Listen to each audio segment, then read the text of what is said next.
Hi, and welcome to the start of a new educational video series that I'm calling The Basics of Jazz Drum Set for Music Educators.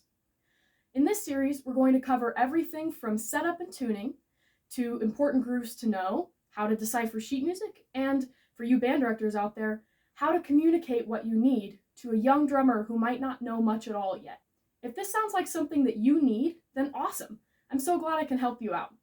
Feel free to subscribe to the channel and turn on notifications so that you hear about it when I put out a new video. Today's video is about setting up the drum set. Drum sets are really complicated. There's a lot of moving parts, there's no instructions, and in a jazz band situation at a middle or high school, setup is usually left to a kid or a bunch of kids who may or may not have ever been taught how to do this properly. Setup is one of the most important things to know about when you're learning to play the drums. After all, it's pretty hard to be successful playing a drum set if you can't even set one up. Generally, setup questions can be divided into two categories: unpacking and setting up a drum set from a pile of cases or maybe the inside of a locker at your school, or adjusting a drum set that's already been set up to fit a specific player. Maybe you have one kid that's super tall, another kid that's super short. You get what I'm saying. Today, we're going to be setting up a drum set entirely from scratch. If you already know the basics and you just want to know how to adjust your drums, go ahead and click the first link down in the description, and that'll take you to my video on adjusting a drum set so that everything is ergonomic and really easy to reach. Here I have my 4-piece jazz drum set all packed away in its cases. This is what I use for gigs. Your school's drums may look different.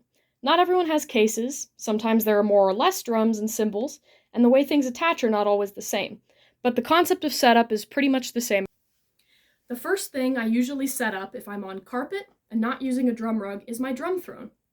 Mine is broken down into two parts: the stand and the cushion that you actually sit on. Now, the stand will usually be collapsed fully with the legs all in towards the body. This makes it a lot easier to store since the legs, when spread out, take up a lot more room.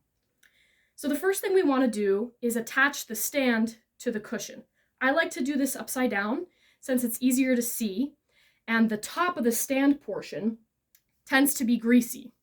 Makes it move easier, but it's easier to avoid touching it when you do this upside down. So take the top end of the stand, place it inside the hole at the bottom of the base. Then look for a wing nut to tighten. This works just like any other screw. Righty-tighty, lefty-loosey. Twist that until it doesn't want to move anymore, and you're good. Now to expand the legs so that we can actually sit down, make sure the wing nut in the middle of the legs is loose and pull two of them apart. If yours is set up like mine, you'll want to make sure that this bottom wing nut is all the way to what is the top now, but is the bottom of the stand. Then twist to tighten. Now I'll flip it right side up and set it down so that I can sit down behind where my drums go. Next, I set up the bass drum. The bass drum has legs on either side that are there to stop it from rolling away while you play. For my bass drum, I twist this wing nut at the top of the leg to loosen.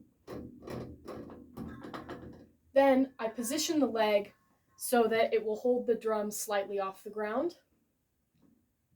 Then tighten the wing nut until it stops. Now we do the same to the other side.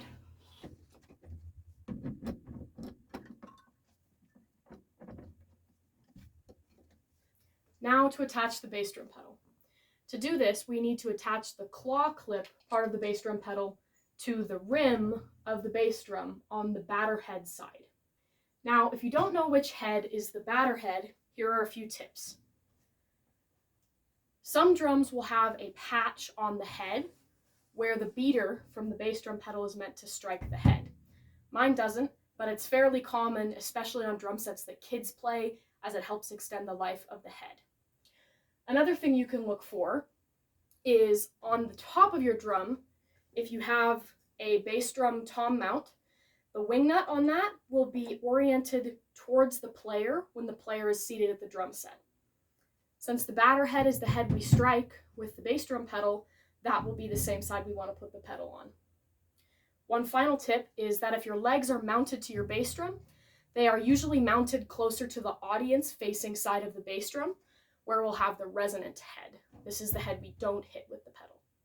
So on my drum, this side is the batter head. Now, to attach the bass drum pedal, we're going to take this claw portion of the pedal. I like to tilt my bass drum up a little bit so that I can slide this right onto the rim, and then I put everything back on the floor. Now, for most bass drum pedals, you'll have a wing nut either on the side here, like mine is, or directly underneath the pedal board right here. So we want to tighten that until it stops. And now you can see the bass drum pedal striking the head. Once that's done, then I'll want to adjust the position of everything so that my right foot will sit comfortably on the bass drum pedal so that I can play. Now I'll set up my snare drum. First, we need the stand. Mine is broken into two pieces. I'll slide the top into the bottom, then tighten the wing nut. Now, I'll want to extend the legs to a moderate width. We don't want to go too wide because that will take up a lot of space on the floor. But if we go too narrow, the stand runs a high likelihood of tipping over. Remember that all of these stands are going to be very top heavy once we get the drums and cymbals onto them. Wide-legged bass is the key to less instruments hitting the floor. So go ahead and tighten the wing nut on the bottom of your stand and stand it up next to your snare drum. This is a more common stand leg configuration, but I also have an old-fashioned one. Let me show you how I'd set that one up to be safe as well. This is my two-part old-fashioned light snare stand. Same as before, we put the top piece into the bottom piece, then tighten the wing nut. This time, instead of the legs coming apart from the base like this, they fold from the other direction. And now for these kind, we don't want to have that kind of triangular base where the legs slant down once they're like this. This type is designed to sit flat on the floor. So get it as close to flat as you can and tighten the wing nut. Then when you set it on the floor, check to make sure the legs are flush with the ground so that it'll be sturdy. Now for the snare basket, or the part of the stand that holds the snare drum. I'll show you first on the more common looking snare stand how we get this ready for our snare. First things first, we want to open the arms of the basket, much in the same way we did the legs. And it should fall open somewhere between here and flat. So now we need to adjust the width of this basket to make sure that our snare drum will fit in. It looks like it'll be about right for mine, but if you do need to adjust, there's a lever at the bottom of the basket. Twisting it one way causes the arms to come up, making for a smaller opening for the snare. The other way causes them to fall down, making for a larger opening. Once we think we've got it about right, grab your snare and set it down on top of the basket. Now mine still has a little bit of room to wiggle on the sides, so now I can reach underneath the snare for that lever and twist until the arms come in enough that I feel comfortable. Now, when we set our snare in the basket, we want to keep an eye out for this lever on the side. This lever helps us take the snares on and off, and we want this to be an easy reach of the player while playing. I like mine to go on the left side of the drum. Some people like theirs directly in front of them, right between their legs. It's up to you, but be aware of this when you set your snare down. And now to show you on the less common basket configuration. For this snare stand, all of our arms are pointed the same direction, and we have an angle adjustment for the basket itself. I'm going to put that right about flat, and then I'll pull the two outside arms around until I have something that looks a little bit more like our first snare stand. They should slide into place and kind of click. I'm not sure if you could hear that, but they'll click together, and now our basket is safe to put the snare in. The way that this one adjusts is via a spring in this third lever. So when you set your snare down, you'll want to set it on this arm of the stand first and let it kind of pull that arm back until it fits into the basket and slots in with those other two arms. So there you have it. There's your snare. All right, for the floor tom, I usually place it upside down on top of the throne to attach the legs. Most floor toms have 3 legs that insert through brackets on the side of the drum and are tightened into place by wing nuts. We want to make sure that we get the legs facing the right direction. The feet will go towards the resonant side head, which will be pointed towards the floor when we turn it over. And we want to make sure that the top of the leg is facing towards the batter side head. To help tell the difference on your floor tom, note that the leg brackets are most often mounted closer to the floor side of the floor tom, or closer to the resonant head. So whichever side of the drum your mounts are closer to is likely where you want to point your feet. Now that we have the resonant head facing up, we're going to insert our leg into the bracket, then tighten the wing nut. Now I'll spin the drum and do this again.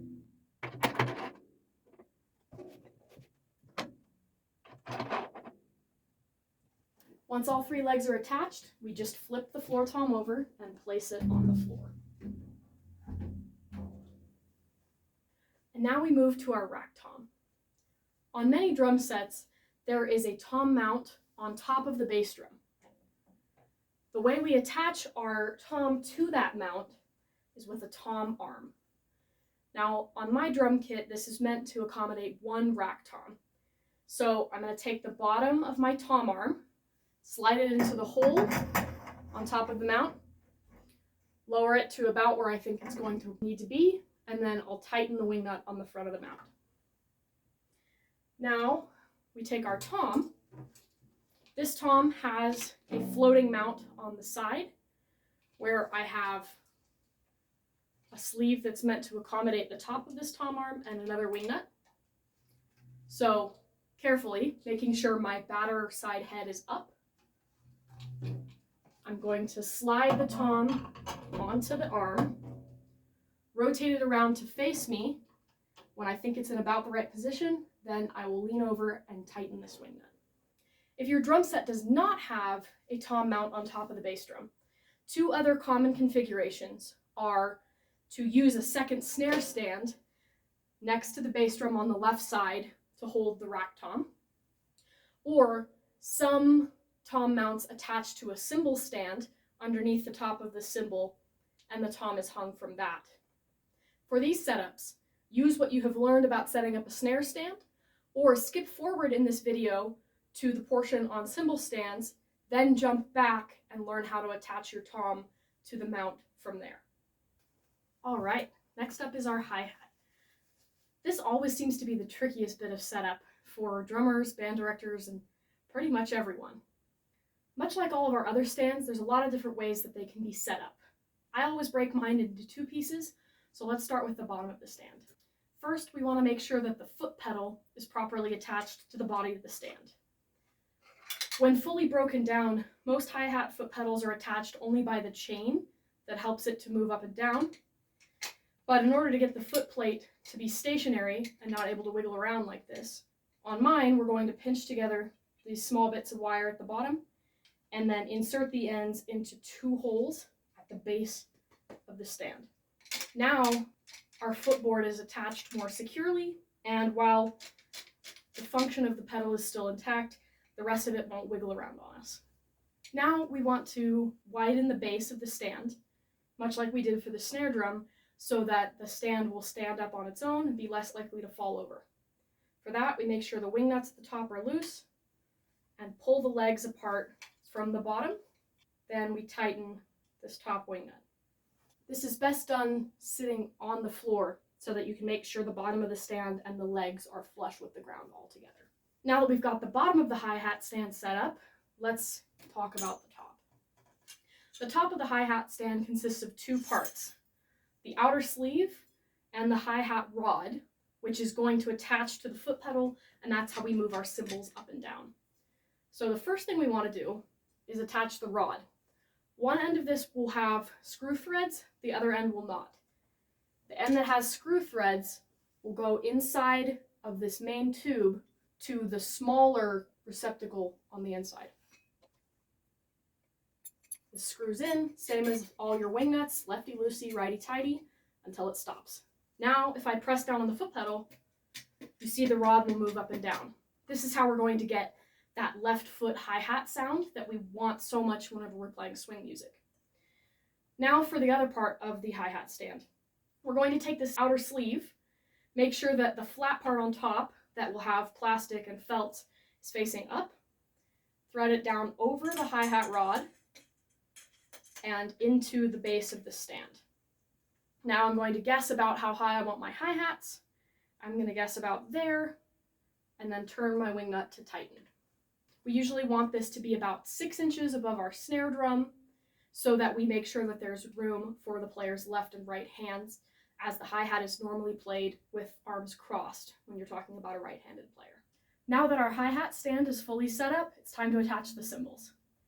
First, we have to make sure that we have a felt ring on our hi-hat stand. This is really important because it's going to protect the cymbal from contacting the plastic and sometimes the metal of the bottom of that hi-hat stand. That's going to extend the life of your cymbals and make sure that there's no extra crunchy noises you're not looking for out of your drums. Once that's there, now we have to figure out which of these is the top and the bottom hi-hat. Now, luckily that's easy. Hold one in each hand. The one that is heavier, noticeably, is going to be your bottom hi-hat. Or if you're even luckier than that, sometimes they'll say top and bottom on them. I'm going to take my bottom hi-hat cymbal, make sure that it's concave, and then I'm going to slide that on top of the hi-hat rod, making sure that it rests flat on that base with the felt on it like we talked about. Now for the top cymbal, we have to attach it using something called a clutch. This is usually where people run into issues with their drum set at the high school. Maybe the clutch comes undone and they're not sure how to fix it, or they're just not sure how to get it set up in the first place. This little bit of metal is how we get our top cymbal to go up and down, which is what makes the hi-hat the hi-hat. We need to be able to play it with our feet. So we're going to grab our top hi-hat cymbal and your clutch. Now, when the clutch is all together in one piece, you're going to have a bottom metal nut, and then you should have 2 pieces of felt. Just like before, the felt is there to protect the cymbal from rubbing metal on metal, which can make the hole in the middle of your cymbal much larger. It can lead to cracks, and generally is something we really want to avoid. These felts may be small, but they're very important. So go ahead and take apart your clutch until you have 1 felt left on there, and then you should have some extra metal bits here that keep the felt from falling really far down. Now, I like to hold the clutch at the bottom by this wing nut. Now I take my cymbal, and I'm going to be doing this upside down because it's easier to hold. Take my top hi-hat, just like before, in kind of bowl mode rather than hat mode. And then I'm going to slide the clutch through the middle of that cymbal. Now if you have a thumb and a finger on either side of it, it'll bounce quite nicely. I'm going to take the second little felt, put that on the top over the end of the clutch, and then screw on the nut again. We don't want this to be so tight that it will also lead to cracks, but we want it to be tight enough that the cymbal and the clutch function now as one piece. We don't want the cymbal to be able to wiggle when the clutch is sitting still. Now that we have the completed clutch top hi-hat assembly, we're going to make sure the wing nut at the top is loose. We're going to slide the middle of the clutch right on top of the hi-hat rod until the 2 cymbals come together. Now, to get the hi-hat fully operational, you want to take your foot on the hi-hat pedal, press it down just a little bit. You'll see that rod start to wiggle, just a tiny little bit. Then, while you're holding it down, go ahead and tighten that wing nut until it stops. Now, when you lift your foot up, the top cymbal will move, and by stomping on the pedal, you'll get that hi-hat sound. Now for our cymbals. By this point, a lot of the mechanics of the stands should look pretty familiar. We want to make sure our legs make a wide supportive base for the cymbal stand. These are going to be even more top heavy than the snare stand since they're a lot taller. So this is not something we want to mess around with. Now, all of my cymbal stands have the old-fashioned leg setup, but if yours don't, no worries. It's very common for your cymbal stand legs to look just like the legs on this snare stand. So if you remember what to do with this, pull the legs apart, get it set pretty wide, tighten the wing nut, you'll be all good to go with your cymbal stands. And from here on up, it's pretty much the same procedure. So now that we've got our legs set up, we need to make this cymbal stand taller. This can be done by adjusting one of the sometimes 2 to 3 wing nuts on the sides of the stand. I like to start with the lowest one first, loosen it a bit, and pull up the top of the cymbal stand. Now that I've got it moderately close to the height I'm going to want, I'm going to stick that behind the floor tom where our cymbal is going to go. I can use this one that's easier to reach now to do fine adjustments now and after I put the cymbal on. Now from this point, there's 2 types of cymbal stands. A straight stand, which is what we have here, and something called a boom stand. I'm going to talk about the straight stand first. It's called a straight stand because it's just straight up and down from the floor. Drummers aren't very creative with naming things, but at least you know what you're going to get. So with this, once we get to the point we've arrived at where the stand is just about tall enough for our cymbal, the only thing that's left to do is adjust the very top of the stand so that we can get the correct angle for our cymbal. Personally, I like to have mine almost flat but angled a little bit towards me. It makes it just a little bit easier to reach. So to do that, I'm going to adjust this wing nut. Then I can get that angle of the stand, make sure that the angle of the tilt is towards me, and we're ready for the cymbal. So for our jazz drum set, we're always going to want to have at least one ride cymbal. A ride cymbal is a type of cymbal that you hear a lot when you hear jazz drummers playing that swing beat, ding, ding-a-ding, ding-a-ding, I love the drums, whatever you've heard. That's where this is coming from. It's usually the biggest, heaviest cymbal that you have, and luckily for us, it often will say ride somewhere on it. So this one I'm going to put on my right side because I'm a right-handed drummer.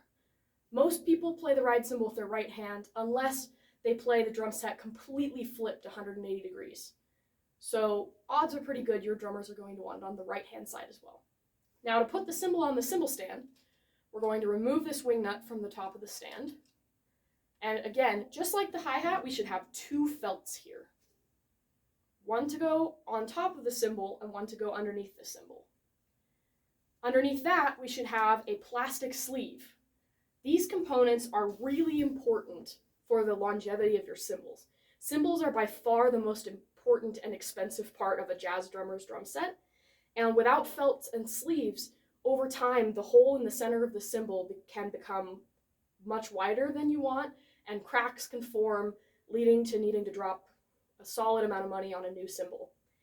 By comparison, you can get several felts for under $1, and same with the sleeves. This is so important.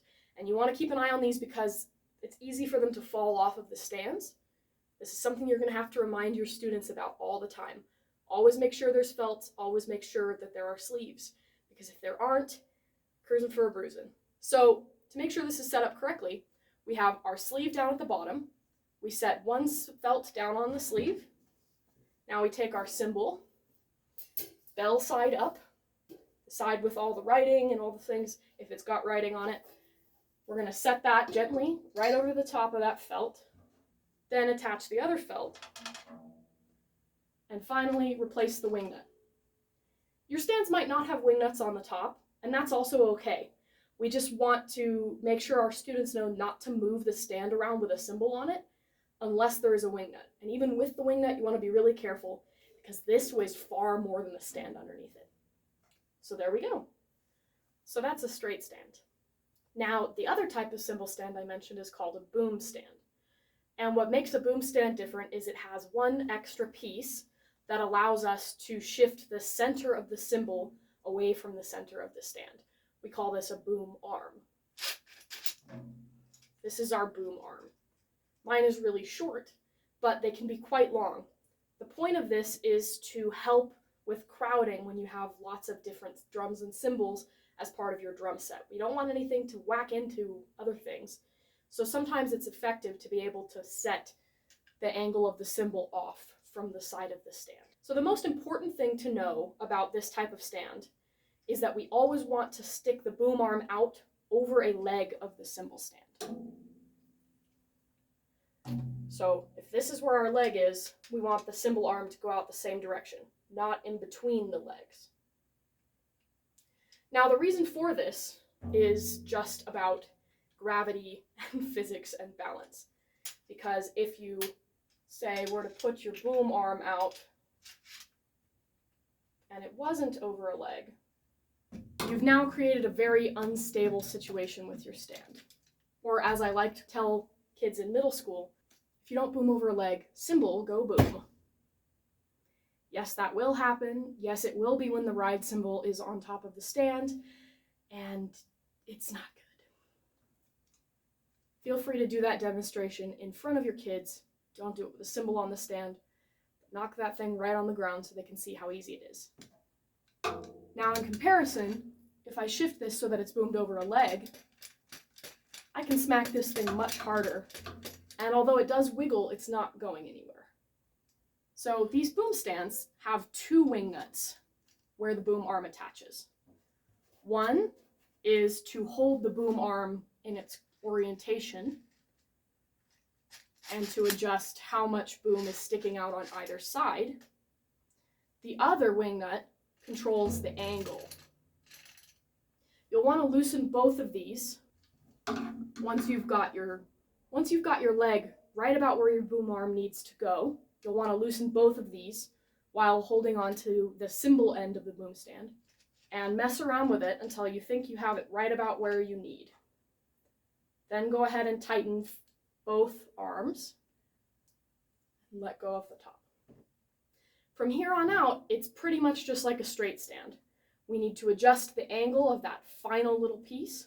This one has an interesting way of doing that. It's got this plastic lever that I loosen instead of the wing nut, but the concept is the same. Now that that's set, we are ready for our cymbal. Just like the straight stand, we remove the wing nut and the top felt. Again, felts are very important. Now we set the cymbal on top of the cymbal stand, apply the second felt, and replace the wing nut. And there you have it. Well, there you go. Now you know how to properly set up a drum set. This is going to help you for those first steps, getting those drums out of the locker or out of the cases or out of the big beat up marching band truck, whatever it is you're working with. Now you can get them set up. To dial in your setup even further and to make it even better for all of the kids that played on that school drum set, go ahead and check out the first link in the description for a video on how to adjust things and set up so that it's super duper ergonomic to play. Thank you so much for watching. If you have other questions about drum set setup or ergonomics or the gear that I'm using or just about anything really, go ahead and throw them down in the comments. And if you're a drummer and you think I've missed something and you'd like to add it, throw it down there in the comments too. The point of this series is to make the most useful resource possible for the music education community. So if you want to help me out with that, that would be rad. Well, that's it for today. I'll be back next Tuesday with another video. For now, have fun in rehearsal.